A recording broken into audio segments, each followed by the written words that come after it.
இப்ப அதிமுகவை நேரடியாக அடிச்சு விஜய்க்கு வந்து எந்த ஒரு பிரயோசனமும் பலனும் கிடைக்க போறது கிடையாது. ஏதாவது யூஸ் இருக்கிறதா அப்படின்னா பெரிய அளவுல கிடையாது. அப்ப திமுகவை நேரடியாக அடிச்ச விஜய் அதிமுக பக்கம் வந்து இப்ப அவங்க ரூலிங் பார்ட்டில கிடையாது. அப்ப நேரடியாக அடிக்க வேண்டிய அவசியம் கிடையாது. நேரடியாக அடிச்சு எனக்கு எந்த பலனும் இல்ல அப்படிங்கும் போதான் அப்ப தொண்டர்கள் பக்கம் நாம நிக்கணும்.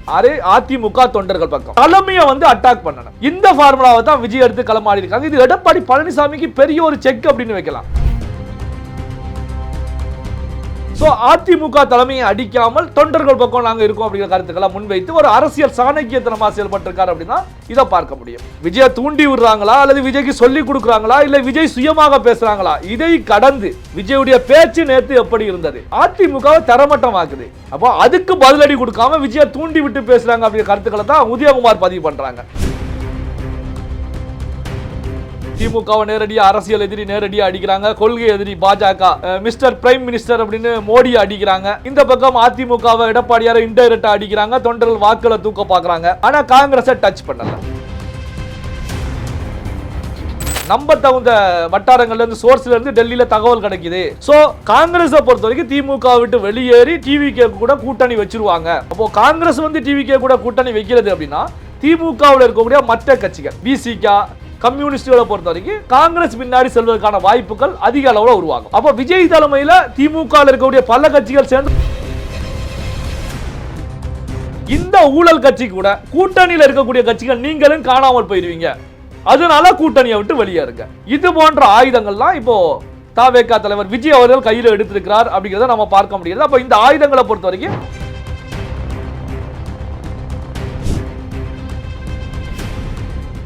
டிஎன் மீடியா நேயர்களுக்கு வணக்கம். இன்று நம்முடன் நேர்காணலுக்காக பத்திரிகையாளர் நெல்லை சிவா இணைந்திருக்காரு. வணக்கம் சார். வணக்கம் வினோத் சார். நேற்று விஜய் அவர்கள் மாநாட்டில் பேசும்போது பார்த்தீங்கன்னா ஒரு சில விஷயங்களை மென்ஷன் பண்ணியிருந்தாரு. என்னன்னா திமுக வந்து என்னோட அரசியல் எதிரின்னு சொல்றாரு, பாஜகவை என்னோட கொள்கை எதிரி அப்படின்னு சொல்றாரு. அதிமுக வந்து பார்த்தீங்கன்னா ஒரு தலைவரே இல்லாமல் தத்தளிச்சிட்டு இருக்கு, தொண்டர்கள்லாம் ஒரு ஆதங்கத்தில் இருக்காங்க அப்படின்ற விஷயத்த சொல்றாரு. இது உங்களோட பார்வையில் எப்படி பார்க்குறீங்க? இதுல பாத்தீங்க அப்படின்னா விஜய் அவர்களை பொறுத்த வரைக்கும் திமுகவை நேரடியாகவே அட்டாக் பண்ணிட்டாங்க. ஸ்டாலின் அவர்களை அங்கிள் அப்படின்னு சொல்லி ஒரு கேலிக்கூத்தான ஒரு விமர்சனத்தை முன் வச்சாங்க.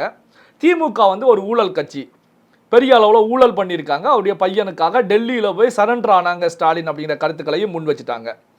அதே நேரத்தில் வந்து பார்த்தீங்கன்னா உதயநிதி ஸ்டாலினுடைய எதிர்காலத்துக்கும் பெரிய ஒரு கேள்விக்குறியை உருவாக்கி விட்டாங்க. இப்போ அறிவாலயம் பெரிய அளவில் அதிர்ந்து போய் இருக்கு. இதில் வந்து நீங்கள் கேட்டது ஏடிஎம்கேல வந்து எடப்பாடி பழனிசாமியை பெரிய அளவில் நேரடியாக விஜய் அட்டாக் பண்ணலை. இங்கே திமுகவை நேரடியாக அட்டாக் பண்ணிய விஜய் அவர்களை பொறுத்த வரைக்கும் அதிமுக அப்படிங்கிற விஷயத்தில் தான் இந்த ஒரு அரசியல் சாணக்கியத்தனம். இது விஜய் நேரடியாக பேசுனாங்களா அல்லது விஜய்க்கு கீழே இருக்கக்கூடிய டீமான ஆதவ் அர்ஜுனா, ஜான ஆரோக்கியசாமி போன்றவர்கள் ஆலோசனைகள் அடிப்படையில் பேசுனாங்களா தெரியாது. இது வந்து ஒரு பெரிய ஒரு சாணக்கியத்தனம் அப்படின்னு தான் நாம பார்க்கணும். எந்த அடிப்படையில் நான் சொல்கிறேன் அப்படின்னா, இப்போ அதிமுகவை நேரடியாக அடிச்சு விஜய்க்கு வந்து எந்த ஒரு பிரயோசனமும் பலனும் கிடைக்க போறது கிடையாது. நேரடியாக எடப்பாடி பழனிசாமி என்ன அடித்தாலும் ஏதாவது யூஸ் இருக்கிறதா அப்படின்னா பெரிய அளவில் கிடையாது. அதே நேரத்தில் திமுகவை நேரடியாக அடிக்கும் போது தான் திமுகவுடைய எதிர்ப்பு ஓட்டுக்கள், ஏன்னா திமுக ரூலிங் பார்ட்டி, அப்போ ரூலிங் பார்ட்டியை நேரடியாக அடித்தோம்னா தான் திமுகவுடைய ஆன்டி இன்கம்பன்சி ஃபுல்லாக தாவேக்காவுக்கு அறுவடையாகும், தாவேக்கா பக்கம் திரும்பும். அப்போ திமுகவை நேரடியாக அடித்த விஜய் அதிமுக பக்கம் வந்து இப்போ அவங்க ரூலிங் பார்ட்டியில் கிடையாது. அப்போ நேரடியாக அடிக்க வேண்டிய அவசியம் கிடையாது. நேரடியாக அடித்து எனக்கு எந்த பலனும் இல்லை அப்படிங்கும் போதான் அப்போ அதிமுகவில் இருக்கக்கூடிய நிர்வாகிகள் தொண்டர்கள் ஓட்டுக்களை வந்து எப்படி நம்ம பக்கம் இழுக்கிறது? அப்போ தொண்டர்கள் பக்கம் நாம நிற்கணும். அதிமுக தொண்டர்கள் பக்கம் தலைமையை வந்து அட்டாக் பண்ணணும். அப்போ எடப்பாடி பழனிசாமி போன்றவுடைய செயல்பாடு ஒரு பொருந்தாத கூட்டணி, பாஜக அதிமுக கூட்டணி பொருந்தாத கூட்டணி. இந்த அடிப்படையில் தொண்டர்கள் பெரிய அளவில் குமுறல்ல இருந்துகிட்டு இருக்காங்க, விரக்தியில் இருந்துகிட்டு இருக்காங்க, வெறுப்பில் இருந்துகிட்டு இருக்காங்க, கதறி அழுதுகிட்டு இருக்காங்க அப்படின்னு பேசி விஜய் அவர்கள் அதிமுக நிர்வாகிகள் சைடு தொண்டர்கள் சைடு நான் இருக்கேன் அப்படிங்கிற ஒரு பார்வையை உருவாக்கியிருக்காங்க.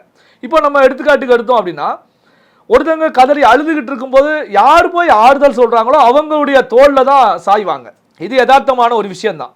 ஏன்னா நமக்காக ஒரு ஆறுதலான வார்த்தையை பேசுறாங்க, நம்மளுடைய மனதில் இருக்கக்கூடிய விஷயத்தை இவங்க பேசுறாங்க, அப்போ நமக்கான ஒரு நபர் இவர் தான் அப்படின்னு சொல்லி சாய்வாங்க. அதே ஃபார்முலாவை தான் விஜய் எடுத்திருக்காங்க. அப்போ அதிமுக நிர்வாகிகள் தொண்டர்களை பொறுத்தவரைக்கும் எடப்பாடி பழனிசாமி மீது, இப்போ இருக்கக்கூடிய அதிமுக தலைமை மீது விரக்தியில் இருக்கக்கூடியவங்களை பொறுத்தவரைக்கும் அவர்களுடைய பார்வை தாவேகா பக்கம் திருப்போம். நமக்காக பேசுவதற்கு ஒருத்தங்க வந்திருக்காங்க. அப்போ இது அதிமுகவுக்கு வந்து ஓட்டு வங்கியில பெரிய அளவுல பாதிப்பை ஏற்படுத்த போகுது. இந்த ஃபார்முலாவை தான் விஜய் எடுத்து களமாடி இருக்காங்க. இது எடப்பாடி பழனிசாமிக்கு பெரிய ஒரு செக் அப்படின்னு வைக்கலாம். இப்போ அதிமுக மட்டத்துல இருந்து இப்போ விமர்சனங்களை முன்வைக்கிறாங்க. பெரிய அளவுல தாவேகாவை அவங்க விமர்சிக்கல. காரணம் என்ன அப்படின்னா, விஜய் டார்கெட் பண்ணியது அதிமுக வாக்காளர்களை, நிர்வாகிகளை. அப்போ பெரிய அளவுல அட்டாக் பண்ண முடியாம ஆர்பி உதயகுமார் அவர்களை பொறுத்த வரைக்கும் விமர்சனத்தை முன்வைக்கிறாங்க. விஜயை யாரோ தூண்டி விட்டு தான் விஜய் பேசுறார் அப்படிங்கிற கருத்துக்களை முன்வைக்கிறாங்க. விஜயை தூண்டி விடுறாங்களா அல்லது விஜய்க்கு சொல்லி கொடுக்குறாங்களா இல்ல விஜய் சுயமாக பேசுறாங்களா? இதை கடந்து விஜயுடைய பேச்சு நேத்து எப்படி இருந்தது, அதிமுகவை தரமட்டமாக்குது. அப்போ அதுக்கு பதிலடி கொடுக்காம விஜயை தூண்டி விட்டு பேசுறாங்க அப்படிங்கிற கருத்துக்களை தான் உதயகுமார் பதிவு பண்றாங்க. எடப்பாடி பழனிசாமி அவர்களை பொறுத்த வரைக்கும் ஒரு கட்சி ஆட்சிக்கு வந்தோடனே முதலமைச்சர் ஆக முடியாது, ஆட்சியை பிடிக்க முடியாது. ஒரு விதியை குழி தோண்டணும், ஒரு விதியை குழியில போடணும், தண்ணி ஊற்றணும், மண்ணை போட்டு மூடணும். அது கொஞ்சம் கொஞ்சமாக வரும், வளர்ந்துட்டு வரும். அதுக்கப்புறம் வளர்ந்து காய் கொடுக்கும், கனி கொடுக்கும் அப்படின்னு சொல்லி ஒரு கதை மாதிரி ஒரு விஷயத்த பேசுகிறாங்க. அதாவது அரசியலை பொறுத்த வரைக்கும் ஒரு நேர்மையான ஒரு அரசாங்கம், ஒரு மக்களுக்கான ஒரு அரசாங்கம், ஒரு நேர்மையான அரசியல் கட்சிகள், மக்களுக்கான ஒரு அரசியல் கட்சிகள் இருந்தால் இந்த விஷயம் ஓகே. நீங்கள் சொல்லக்கூடிய விஷயம், உங்களை எதிர்த்து விமர்சனங்களை முன்வைத்து அரசியல் செய்வதற்கு புதுசாக ஆரம்பிக்கிறவங்களுக்கு வாய்ப்பு கிடையாது. உங்களை எதிர்த்து அரசியல் செய்ய முடியாது, ஏன்னா நீங்கள் வாய்ப்பு கொடுக்கல. ஒரு சரியான விதத்தில் ஒரு மக்களாட்சி நடைபெற்றுட்டு இருக்கு. ஸோ அதை ஏற்றுக்கலாம். ஆனால் இப்போ நடக்கக்கூடிய திராவிட கட்சிகளுடைய ஆட்சி, அது திமுகவாக இருக்கட்டும் அதிமுகவாக இருக்கட்டும், திமுகவுடைய ஆட்சி எப்படி இருக்கு? கடந்த முறை எடப்பாடி பழனிசாமி தலைமையிலான அதிமுக ஆட்சி எப்படி இருந்தது? அவங்ககிட்ட இருக்கக்கூடிய இன்னாள் அமைச்சர்கள், முன்னாள் அமைச்சர்கள், ஊழல் கரை படியாத அமைச்சர்கள் எத்தனை பேர் இருக்காங்க? இப்போ தேர்தல் களத்தில் வேட்பாளர்களை அனௌன்ஸ் பண்ணும்போது 234 தொகுதிகளுக்கு வேட்பாளரை அனௌன்ஸ் பண்ணும்போது திமுக கூட்டணி கட்சி சார்பாக களம் காணக்கூடிய வேட்பாளர்களை எத்தனை பேர் வழக்குகள் இல்லாதவர்கள், குற்ற பின்னணி இல்லாதவர்கள்? அதிமுக கூட்டணி சார்பாக 234 தொகுதிகளுக்கு வேட்பாளரை இழக்கும் போது அதில் எத்தனை பேர் வழக்குகள் இல்லாதவர்கள், ஊழல் கரை படியாதவர்கள், குற்ற பின்னணி இல்லாதவர்கள்? இது அவங்க வெளிப்படையாக எதுவுமே சொல்ல முடியாது. என்ன ரீசன் அப்படின்னா, திமுக அதிமுக ரெண்டு கட்சிகளுமே ஊழல் கரை படைந்த ஒரு கட்சி தான். இப்படியான சூழ்நிலை தான் தாவேகாவை பொறுத்த வரைக்கும் தாவேகா வந்து பெரிய அளவில் அடிக்க முடியாது. அப்போ விஜய் அவர்களை பொறுத்த வரைக்கும் அங்கே அதிமுக வாக்குகளை டார்கெட் பண்ணி தான். ஸோ அதிமுக தலைமையை அடிக்காமல் தொண்டர்கள் பக்கம் நாங்கள் இருக்கோம் அப்படிங்கிற கருத்துக்களை முன்வைத்து ஒரு அரசியல் சாணக்கியத்தனமாக செயல்பட்டிருக்காரு அப்படின்னா இதை பார்க்க முடியும். ஓகே சார், இதில் மெயினாக பார்க்க வேண்டிய விஷயம் என்னன்னா, முக்கியமாக பார்க்கக்கூடிய கட்சிகள் 4 கட்சிகள்னே சொல்லலாம். திமுக, அதிமுக, பாஜக, காங்கிரஸ் அப்படின்னு சொல்லிட்டு. ஆனால் விஜய் அவர்கள் பேசும்போது எந்த மாநாட்டிலுமே சரி, எந்த ஒரு அறிக்கையாக இருந்தாலும் சரி, காங்கிரஸை பற்றி எந்த ஒரு விமர்சனமும் வைக்காமல் இருக்கார்ல, என்ன காரணம்? இல்லை, அதுதான் இப்போ வந்து பார்த்தீங்கன்னா நீங்கள் சொன்னது போல தான், திமுகவை நேரடியாக அரசியல் எதிரி நேரடியாக அடிக்கிறாங்க, கொள்கை எதிரி பாஜக, மிஸ்டர் பிரைம் மினிஸ்டர் அப்படின்னு மோடியை அடிக்கிறாங்க. இந்த பக்கம் அதிமுகவை எடப்பாடியாரை இன்டைரக்டாக அடிக்கிறாங்க, தொண்டர்கள் வாக்களை தூக்க பார்க்குறாங்க. ஆனால் காங்கிரஸை டச் பண்ணல. என்ன காரணம் அப்படின்னா, விஜய் அவர்கள் நேற்று மாநாட்டில் பேசும்போது 234 தொகுதியிலையும் நான் தான் கேண்டிடேட் அப்படின்னு சொல்லி எனக்கு ஓட்டு போடுங்க. ஸோ என்ன அப்படின்னா, முதல்வர் வேட்பாளர் நான் தான், அதில் மாற்றம் கிடையாது. 234 தொகுதியிலையும் தாவேகா போட்டியிடும் அப்படிங்கிற கருத்துக்களை பதிவு பண்ணியிருக்காங்க. தாவேகா போட்டியிடும் அல்லது தாவேகா கூட்டணியில் இடம்பெறக்கூடிய கட்சி சார்பாக கேண்டிடேட் அங்கே நிற்பாங்க. ஆனால் முதல்வர் வேட்பாளர் நான் தான். என்னுடைய முகத்தை காட்டி தான் எல்லாருமே ஓட்டு கேட்க போறாங்க. விஜய முதல்வர் ஆக்குவதற்கு ஓட்டு போடுங்க அப்படின்னு சொல்லி தான் கூட்டணி கட்சிகள் எல்லாமே களத்தில் நின்று பிரச்சாரம் பண்ண போறாங்க. அப்போ விஜய் நிற்பதாக நினைச்சு ஓட்டு போடுங்க அப்படிங்கிற கருத்துக்களை முன்வைக்கிறாங்க. அப்படின்னா அப்போ தாவேகாவை பொறுத்த வரைக்கும் என்னதான் பேசினாலும் தனித்து நின்று அரசியல் களத்தில் வெற்றி பெற முடியுமா அப்படின்னா, 2 திராவிட கழகங்களுக்கு எதிராக, திராவிட கட்சிகளுக்கு எதிராக வெற்றி பெறுவது ஒரு கஷ்டமான கடினமான ஒரு விஷயம் தான். காரணம் என்ன அப்படின்னா, 2 கட்சிகளுமே 2 முதலைகள் அப்படின்னு சொல்லலாம், திமிங்கலம் அப்படின்னு சொல்லலாம். திமிங்கலத்துக்கு எதிராக, முதலைகளுக்கு எதிராக நான் எந்த அடிப்படையில் சொல்றேன் அப்படின்னா, ஒரு பண பலத்தில் அதிகார பலத்தில். ஸோ 2 கட்சிகளுமே திமிங்கல முதலைகள் தான். அதை எதிர்த்து விஜய் வந்து ஒரு பணபலம் இல்லாமல், ஒரு அரசியல் பின்னணி இல்லாமல் நின்று களமாடுவது ஒரு பெரிய விஷயம் தான். அதாவது ஒரு சிறு மீன் அப்படின்னு தான் எடுக்க முடியும். அப்போ இந்த சிறு மீன் வந்து பார்த்தீங்க அப்படின்னா, இந்த 2 முதலைகளையும் திமிங்கலங்களையும் வேட்டையாடணும்னா இது ஒரு கூட்டமாக ஒரு விஷயத்தை ஃபார்ம் பண்ணணும், ஒரு பெரிய ஒரு அலையன்ஸை உருவாக்கணும். அப்போ விஜய் தலைமையில் ஒரு கூட்டணியை உருவாக்கணும். அப்போ அந்த கூட்டணி உருவாக்கணும்னா அந்த கூட்டணியில் காங்கிரஸ் இடம்பெற போகிறது.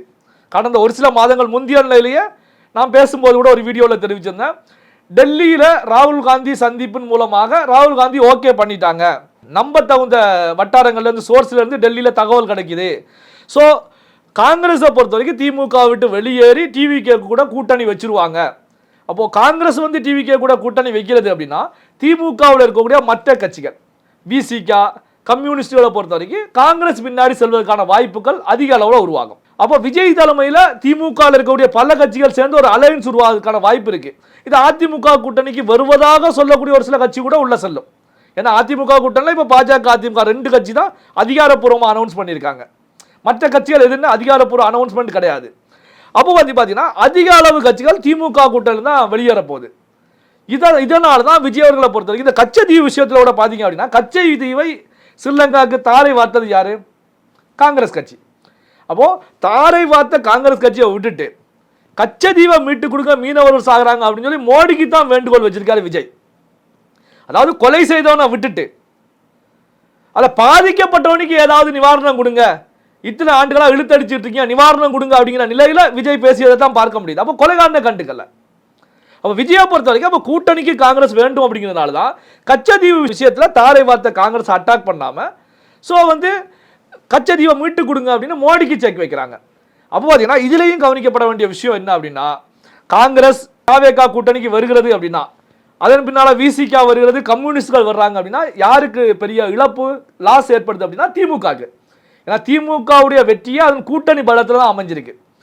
அப்போ கூட்டணி அங்கு உடைகிறது, அதுலேருந்து கட்சிகள் வெளியேறுகிறது அப்படின்னா அப்போ திமுகவுக்கு இன்னொரு பக்கம் நெருக்கடி. ஏற்கனவே பார்த்தீங்கன்னா விஜயை பொறுத்த வரைக்கும் அரசியல் எதிரி அப்படின்னு நேரடியாக அட்டாக் பண்ணிக்கிட்டு இருக்காங்க. இன்னொரு பக்கம் கூட்டணியை உடைக்கக்கூடிய வேலையில் தாவேகா செயல்படுகிறது. விஜய் அவருடைய பேச்சு அமைந்திருக்கிறது. அப்போ திருமாவளவன் அவர்கள் ஏற்கனவே தாவேகா சைடு செல்ல போறாங்க, ஏற்கனவே பேசிக்கிட்டு இருக்காங்க அப்படிங்கிற செய்திகள் எல்லா ஊடகவியலாளர்களும் பரவலாக பேசிக்கிட்டு தான் இருக்காங்க.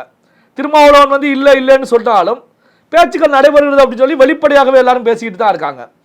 அப்போ இது போன்ற கட்சிகள் வரும்போது திமுக இங்கே ஒரு நெருக்கடியான சூழல். ஸ்டாலின் அவருடைய கனவு தமிழகத்தில் 200 தொகுதிகளுக்கு மேல் வெற்றி, அந்த கனவுல மண்ணள்ளி போடக்கூடிய வேலையில் விஜய் செயல்பட்டு இருக்காங்க.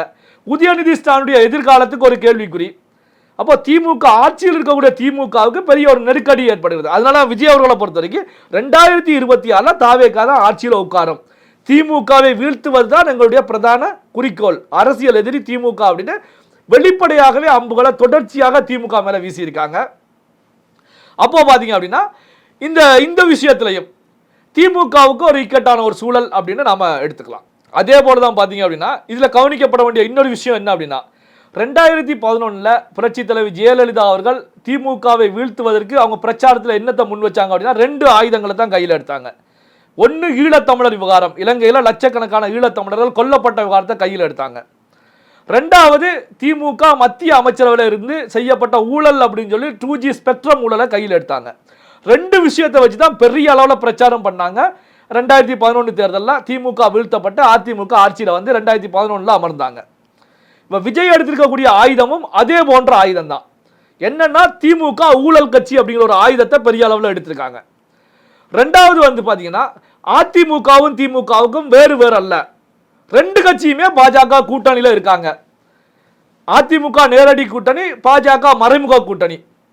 ஊழலுக்காக திமுகவில் இருக்கக்கூடிய அமைச்சர்கள், திமுக முதல்வர் ஸ்டாலினுடைய குடும்ப உறுப்பினர்கள் செய்த ஊழலுக்காக நாங்கள் எந்த எல்லைக்கு என்றாலும் செல்வோம், பாஜக கூட டீலுக்கு போவோம் அப்படிங்கிற நிலையில தான் ஸ்டாலின் இருக்கிறார் அப்படிங்கிறதையும் 2வது விஷயமா கையில் எடுத்திருக்காங்க. 3வது விஷயமா பார்த்தீங்க அப்படின்னா இந்த ஊழல் கட்சி கூட கூட்டணியில் இருக்கக்கூடிய கட்சிகள் நீங்களும் காணாமல் போயிருவீங்க, அதனால கூட்டணியை விட்டு வெளியேறுங்க.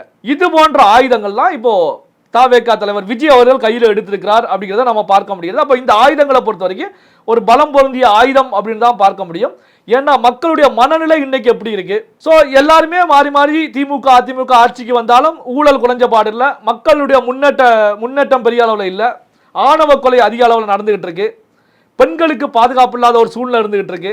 இப்படியான விமர்சனங்கள் முன்வைக்கும் போது விஜய் எடுத்த ஆயுதத்தை பொறுத்த வரைக்கும் ஒரு வலிமையான ஆயுதம் அப்படின்னு நாம பார்க்கலாம். தொடர்ந்து பேசுவோம் சார். எங்களோடு இணைந்து பல்வேறு தகவலை பகிர்ந்ததற்கு மிக்க நன்றி. நன்றி.